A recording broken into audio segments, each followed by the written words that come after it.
నిన్ను మా ఇంట్లో ఒక మనిషిగా చూడాలనుకుంటున్నావే గాని నీ వల్ల మా ఇంట్లో ఉన్న మనిషికి ఆపద వస్తుందంటే మాత్రం చూస్తూ ఊరుకుంటాననుకోకు. అది కాదండి, చెప్పాను కదా మాట్లాడొద్దు అని. చూడమ్మా, నువ్వు దీక్షితులు గారి కూతురువి, అందుకని నీ మీద మాకెంతో అభిమానం ఉంది. నీ మాటలు నీ చర్య మా ఇంటి మనిషిలా కనిపించాయని నిన్ను మా గుండెల్లో పెట్టుకోవాలనుకున్నాము. కానీ కొన్ని విషయాల్లో మా ఆలోచన తప్పని ఈరోజే మాకు అర్థమైంది. చూడు జానకి, ఇన్ని రోజులు నువ్వు ఇక్కడికి వచ్చి మాకు సాయం చేశావు, మా భూమితో ఫ్రెండ్షిప్ చేశావు, మా ఇంట్లో అందరి మన్ననలు పొందావు. కానీ ఇక మీదట నువ్వు భూమి దగ్గర ఉండడం మాకెవ్వరికీ ఇష్టం లేదు.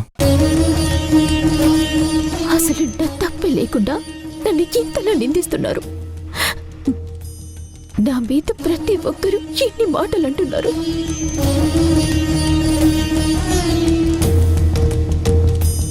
అసలు నా వల్ల ఏం తప్పు జరిగిందో చెప్పి మీరు శిక్షిస్తే ఆ శిక్షను నేను అనుభవిస్తాను. అంతేకాని ఇలా మాటలంటూ ఉంటే ఎలా పడగలను? చూడు, మాటకి మాట జారితే గొడవ పెరుగుతుంది. నేను నిన్ను కొట్టింది నీ మీద పగతో కాదు, దాని వెనక మాకున్న బాధతో. ఇక నీతో మాటలనవసరం. మా ఇంటి మనిషి గురించి మేం ఆలోచించుకోగలం.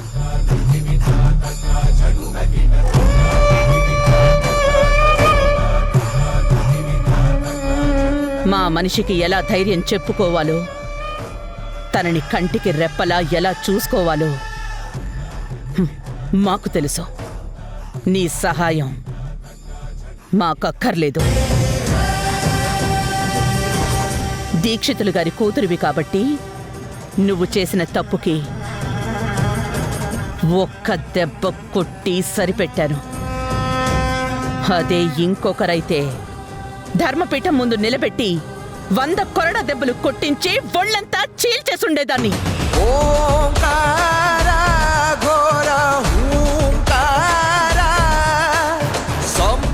ఇంకెప్పుడు ఈ ఇంట్లో అడుగు పెట్టే సాహసం చేయకు. వెళ్ళో వెళ్ళో.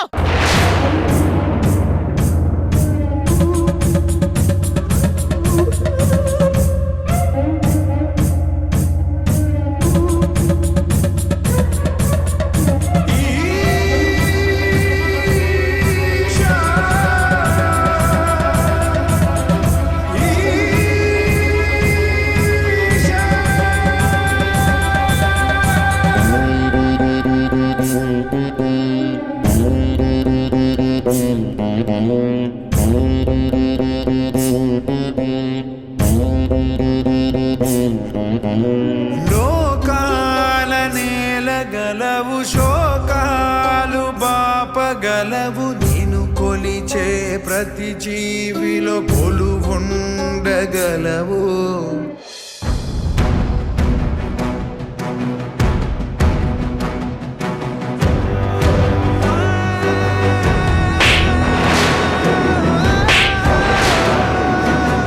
అయ్యా, మీరే ఇలా అయిపోతే ఎలా చెప్పండి? ఇంకేం చేయమంటావు?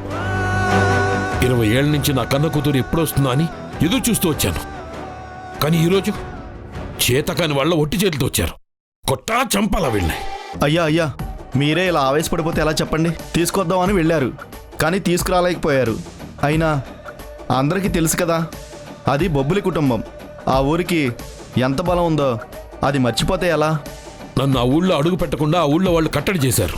నేను ఆ నేల మీద అడుగు పెడితే నా నీడను కూడా కనిపెట్టి నన్ను చుట్టుముట్టారు. అంతేకాదు, నా మనుషుల్ని పంపించి నా కూతుర్ని తెచ్చుకోవాల్సిన దుస్థితి నాకు వచ్చింది. కానీ నా ఆశలన్నీ అడియాసలు చేశారు వీళ్ళు. అయ్యగారు, మీకు తెలియదేముంది, వాళ్ళంతా చుట్టూ ఉన్నారు.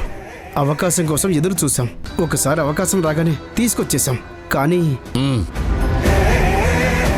సరిహద్దులు దాటక ముందే వాళ్ళు మిమ్మల్ని అడ్డగించారు. మిమ్మల్ని కొట్టి వాళ్ళ మనిషిని వాళ్ళు తీసుకెళ్లిపోయారు. అంతే కదా? వాళ్ళు తీసుకెళ్ళింది వాళ్ళ మనిషిని కాదురా, నా కూతుర్ని. మీకు అర్థం అవుతుందా? అది కాదు బాబు, పాపను తీసుకురావాలని మేము శతవిధాలా ప్రయత్నించాం. కానీ ఆ బొబ్బిలి వారసుల ముందు మేము నిలబడలేకపోయాము. పులుళ్ళ వాళ్ళు మీద పడుతుంటే మేం బెదిరిపోయి వచ్చాము. మీ కూతురు అక్కడ వదిలేసి వచ్చామని సిగ్గు లేకుండా చెప్పడానికి మీకు బుద్ధి లేకపోయినా వినడానికి నాకు సిగ్గుగా ఉంది. మమ్మల్ని కొట్టింది బొబ్బిలి వారసులే అయినా ముందుగా అడ్డుకున్నది మాత్రం జానకి. జానకియా? ఒక ఆడపిల్ల అడ్డుపడిందని చెప్పడానికి సిగ్గులేదురా? అయినా దున్నపోతుల్లో ఉన్నారు. ఒక ఆడది ఎలా ఎదిరించిరా మిమ్మల్ని? అయినా ఆ ఊర్లో అంత ధైర్యం ఎవరికొచ్చింది? తను ఎవరో కాదు బాబు, ఆ ఊరి గుడి పూజారి దీక్షితులు గారి అమ్మాయి జానకి. మీ పాప ఆ జానకి మంచి స్నేహితులు అనుకుంటా. వాళ్ళిద్దరు బయటకు వచ్చినప్పుడే మేము తీసుకొచ్చే ప్రయత్నం చేశాం. కానీ ఆ జానకి మాత్రం శివంగిలా ఎదురుపడింది. ఆ ఇంటి వారసులు వచ్చే వరకు మమ్మల్ని అడుగు ముందుకు వేయకుండా కట్టడి చేసింది. ఎన్ని విధాలా ప్రయత్నించినా కూడా ఆ అమ్మాయిని దాటి మీ అమ్మాయిని తీసుకురాలేకపోయాం బాబు. మమ్మల్ని మన్నించండి. ఏంట్రా కథలు చెప్తున్నావు? ఒక ఆడపిల్లంత ధైర్యంగా మిమ్మల్ని ఆపింది అంటే నమ్మడానికి నేనేమైనా వెర్రి బాగులో కనిపిస్తున్నానా? అది కూడా పూజారి గారు అమ్మాయి ఆపిందంట. ఎలా నమ్మంటారా నన్ను? మీ ఉప్పు తిన్న విశ్వాసం ఉంది బాబు. అలాంటిది మీకు అబద్ధం చెప్తామా? మీరెంత బాధపడుతున్నారో మేమందరం కూడా అంతే బాధపడుతున్నాం. కుటుంబానికి దూరమై మీరు బాధపడుతున్నారని ఈ ఊర్లో ఉన్న ప్రతి ఒక్కరూ మీ గురించి ఆలోచిస్తున్నారు. అలాంటిది ఈరోజు మీ పాపని మీకు అప్పగించే ప్రయత్నంలో మేము అబద్ధం చెప్తామా? ఆ జానకి అడ్డుపడకపోయి ఉంటే ఈ పాటికి మీ కూతురు మీ ఇంట్లో ఉండేది. కానీ జానకి మమ్మల్ని అడుగు ముందుకు వేయనివ్వలేదు. ఈ లోపల మీ మేనల్లుడు వచ్చి మమ్మల్ని అందరినీ కొట్టి మీ పాపని తీసుకువెళ్ళిపోయారు. నమ్మలేకపోతున్నాను. మీరు చెప్తుంటే నాకే చాలా ఆశ్చర్యంగా ఉంది. రాజరికంలో పుట్టిన వాళ్ళు కత్తి దూస్తారు, పోరాటంలో ఎదురు తిరుగుతారు అని నేను కథల రూపంలో విన్నాను. మాది రాజరికం కాబట్టి మీరు ఇలా ఉంటారు అని నా కళ్ళతో కొన్ని సంఘటనలు చూశాను. కానీ ఒక సాధారణమైన ఆడపిల్ల నా కూతురు నా ఇంటికి రాకుండా అడ్డుపడిందంటే వినడానికి ఆశ్చర్యంగా ఉన్నా నా మనసు ఒప్పుకునే పరిస్థితులు లేదు. పూజారి గారికి తన కూతురు అంటే ప్రాణం.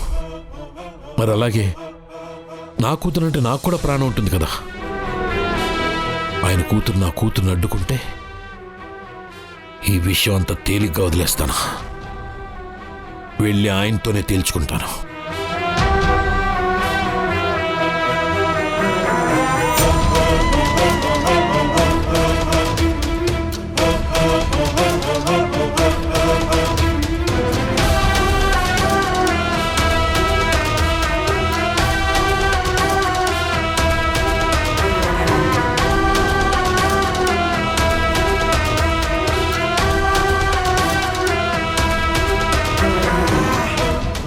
ఏంటమ్మా ఎక్కడికి వెళ్ళావు?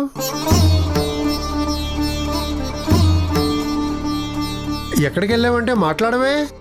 భూమి వాళ్ళ ఇంటికి వెళ్ళాను.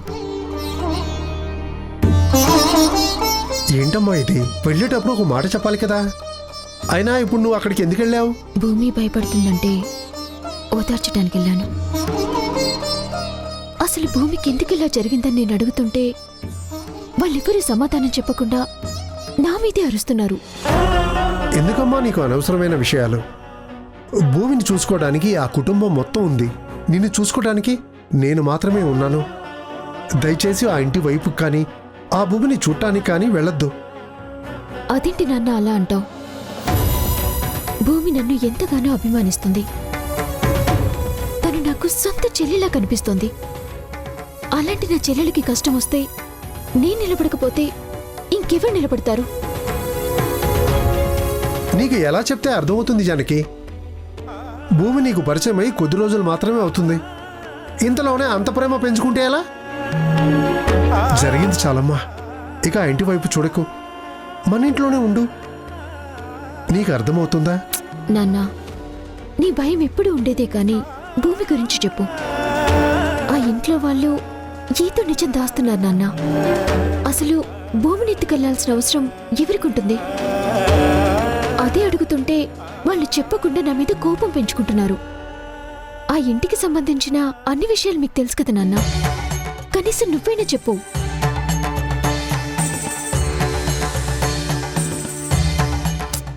నాన్న ఏంటి ప్రభు నాకు ఈ అగ్ని పరీక్ష? నేను నా కూతురు గురించి మాట్లాడుతుంటే అది మర్చిపోయి భూమి భూమి అంటూ తన గురించి మాట్లాడుతుంది. నా కూతురు నేను ఏం చెప్పినా అర్థం చేసుకోవట్లేదు. కనీసం నువ్వైనా తన మనసు మార్చు తండ్రి. ఈ ఆలోచనని వదిలేమని చెప్పు. లేదంటే ఈ తండ్రి ఆవేదన నీకు అర్థం కాదు.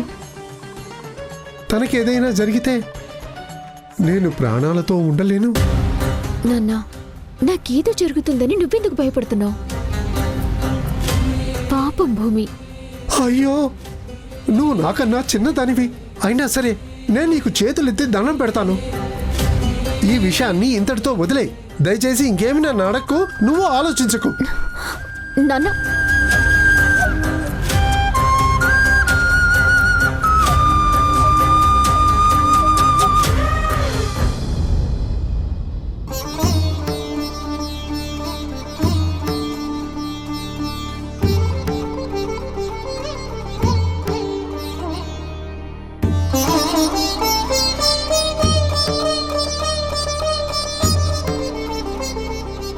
అమ్మగారు, ఉదయం నుంచి ఎవ్వరూ పచ్చి మంచినీళ్ళు కూడా ముట్టుకోలేదు. ఇప్పటికే చాలా ఆలస్యమైంది. అందరూ భోంచేయండి. ఇంట్లో ఎవరికి ఏమీ తినాలని లేదు రంగయ్య, వదిలేసాయి. అమ్మా, ఇలా దిగులుగా ఉంటే పిల్లలు కూడా భయపడతారమ్మగారు. భూమి తన గదిలోనే ఉండిపోయింది. తనని పిలిపించి మీరందరూ మాట్లాడితే బాగుంటుంది. రంగయ్య మంచి మాట చెప్పాడు రుద్రాణి. ఎంత బాధున్నా సరే పిల్లల్ని ఆకలితో ఉంచకూడదు. అందరం భోంచేద్దాం. నా మాట విను. సరే భార్గవ్, అత్తయ్య. భూమిని తీసుకురండి.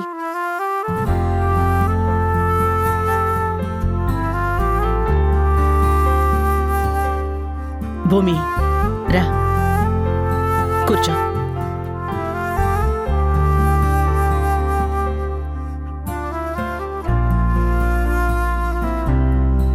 కూర్చో భూమి. ఇంకా ఎందుకు ఏడుస్తున్నావు భూమి? చేసిందంత చేసావు కదా. ఏం జరుగుతుందోని అందరూ ఏడవాలి కానీ నువ్వెందుకు ఏడుస్తున్నావు? మమ్మల్ని ఎందుకు ఏడిపిస్తున్నావు? కుముదా, తను భయపడుతుంది. నువ్వు అలా మాట్లాడితే బాధపడుతుంది కదా పాపం. నేనేం తప్పుగా చెప్పలేదు డాడీ. అలా భయపడ్డం ఎందుకని అడుగుతున్నాను. ఆడపిల్లంటే నాలాగా ధైర్యంగా ఉండాలి. ఇలా పిరికిదానిలాగా ఉండాల్సిన అవసరం ఏముంది? అందుకే తనకి ధైర్యం చెప్తున్నాను.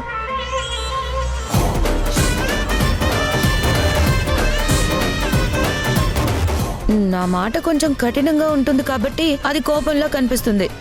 ధైర్యం చెప్పాలంటే కసిరినట్టు చెప్పకూడదు, అర్థమయ్యేలా చెప్పాలి. సరే సరే, ఇంకా విషయాలన్నీ వదిలేయండి. ఇక దాని గురించి ఎవ్వరూ మాట్లాడద్దు. భోంచేయండి.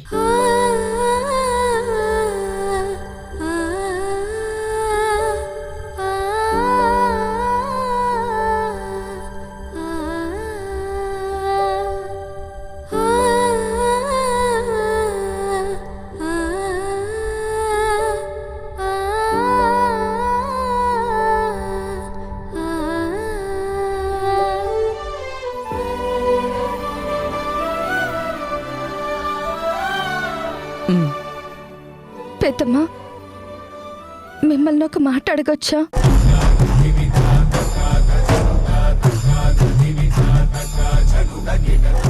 ఏంటమ్మా పరాయి మనిషిని అడిగినట్టు పర్మిషన్ అడుగుతున్నావు? నేను నీకు అమ్మలాంటి దాన్ని. అమ్మ దగ్గర పర్మిషన్ అడగక్కర్లేదు. నేను పుట్టాక ఈ ఊరు వచ్చింది ఇదే మొదటిసారి. అలాంటిది ఇక్కడ నాకు శత్రువులు ఎవరుంటారు? నన్ను ఎత్తుకుపోవాల్సిన అవసరం ఎవరికుంది?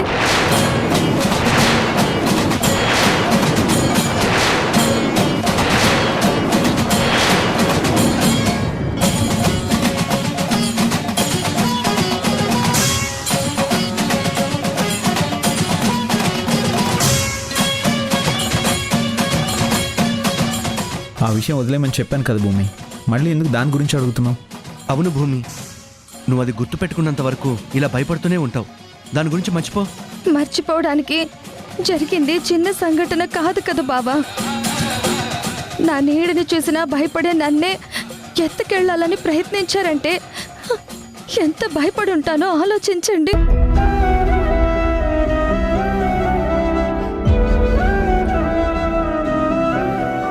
అసలు నేనెవరో తెలియని ఊళ్ళో నన్ను ఎత్తుకెళ్లాల్సిన అవసరం ఎవరికి ఉంది? ఎందుకే వదిలేయమన్న విషయాన్ని పదే పదే అడుగుతున్నావు? జరిగిందేదో జరిగిపోయిందని చెప్తున్నాను కదా. డాడీ, ఇదే కరెక్ట్ సమయం. నిన్ను ఎత్తుకెళ్ళేది శత్రువులు కాదు, నీ తండ్రి అని చెప్పేస్తే దానికి నిజం తెలుస్తుంది. అదే ఇంటి నుంచి వెళ్ళిపోతుంది. నేను చెప్తే కావాలని చెప్పానని మీ అమ్మకు అనుమానం వస్తుంది. అదే నువ్వు చెప్తే కంగారులో చెప్పావని తర్వాత కవర్ చేయొచ్చు. నువ్వే చెప్పు. చూడు భూమి, నువ్వు ఈ ఊరికి కొత్త నువ్వు అనుకున్నా ఇది మన సొంతూరు. ఇక్కడ ఎవరెవరుంటారు, బయట నుంచి ఎవరెవరు వచ్చారో అన్నీ అందరికీ తెలిసిపోతాయి. నిన్ను తీసుకెళ్లాలని ప్రయత్నించింది శత్రువులు కాదు. Shut up!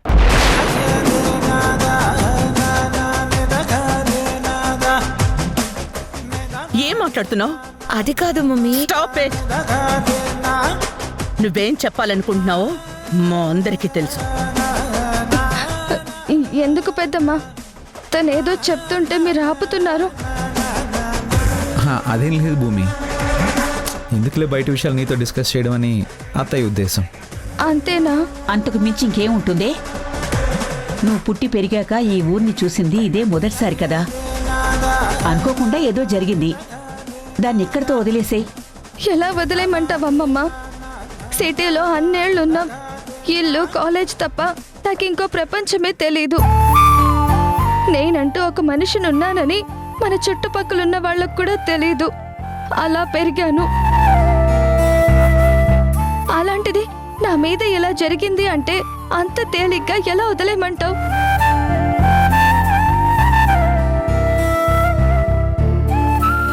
భూమి, నువ్వేనా? నువ్వు ఇంత ధైర్యంగా మాట్లాడుతున్నావా? ఇది నిజంగా ఆశ్చర్యంగా ఉంది కదా. అందుకే బాబా తనకు తెలియాలని నేను చెప్తున్నాను. భూమి, అసలు విషయం ఏంటంటే కుముదా, చెప్పాను కదా మాట్లాడొద్దు అని.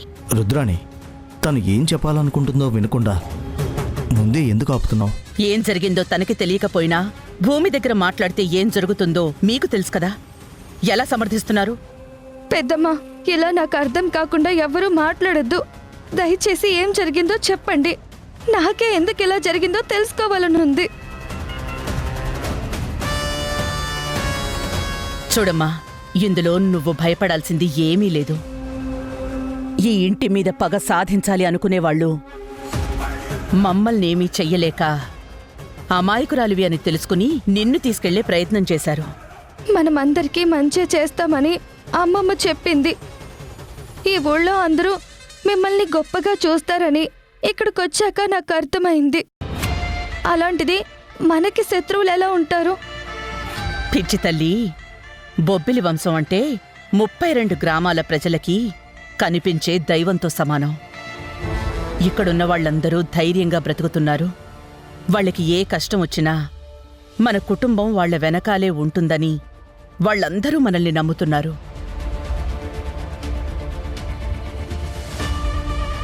అందుకే సమస్య ఏదన్నా వస్తే ఇంటి ముందుకొస్తారు. తప్పు జరిగితే ధర్మపీఠం ముందు మాకు న్యాయం చెయ్యండని నిలబడతారు. మనమన్నా మన మాటన్నా వాళ్ళందరికీ శాసనంతో సమానం.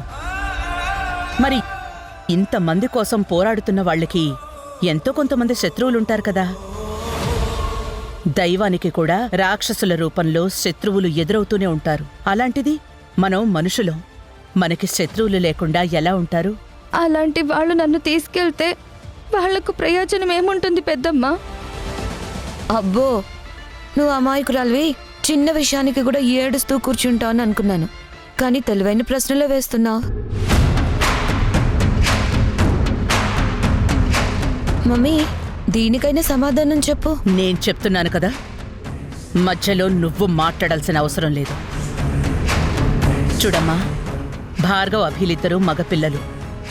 బొబ్బిలి వారసుల్ని ఎదిరించాలి అంటే బెప్పులికి ఎదురొచ్చినట్టే. ప్రాణాలతో ఉండలేమని అందరికీ తెలుసులే. ఇక మా జోలికి రావాలి అంటే మా చుట్టూ ఉన్నవాళ్ళు మమ్మల్ని నీడలా అనుసరిస్తూ ఉంటారు.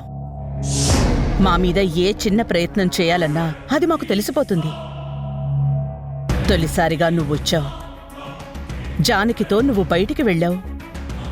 నీలాంటి అమాయకురాలి మీద అటాక్ చేస్తే ఎవ్వరికీ ఏ అనుమానం రాదు. వాళ్ళనుకున్న పగ సాధించచ్చని నిన్ను టార్గెట్ చేశారు. అంతేగాని ఇంకేమీ లేదమ్మా. నీ మీద కూడా ఇలాంటి ప్రయత్నం జరుగుతుందని ఇప్పుడే కదా తెలిసింది. ఇక నిన్ను కూడా ఎలా కాపాడుకోవాలో మా అందరికీ తెలుసు. అవును భూమి, ఇక నుంచి నీ విషయంలో మేమందరం చాలా జాగ్రత్తగా ఉంటాం. ఇంకెప్పుడు నీకు ఎలాంటి ప్రాబ్లం రాదు. నువ్వు ధైర్యంగా ఉండు. భూమి, ఇప్పుడు నీకు పూర్తిగా అర్థమైంది కదా? ఉదయం నుంచి భయపడుతూనే ఉన్నావు. ఇప్పుడైనా 4 ముద్దలు తిను.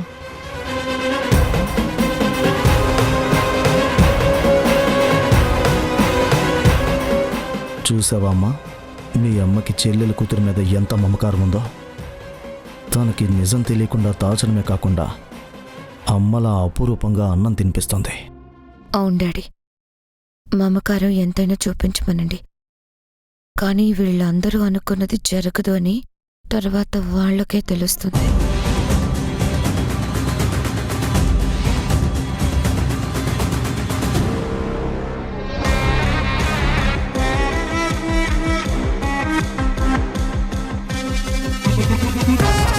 తన తండ్రి తనని తీసుకెళ్తున్నాడు అన్న నిజాన్ని భూమికి చెప్పలేకపోయాను దక్ష.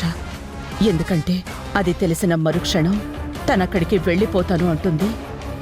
అమ్మ ఇక్కడ నీకిచ్చిన మాట ఎక్కడ మరుగున పడుతుందోననే భయంతో నీ కూతురి దగ్గర నిజాన్ని దాచాను.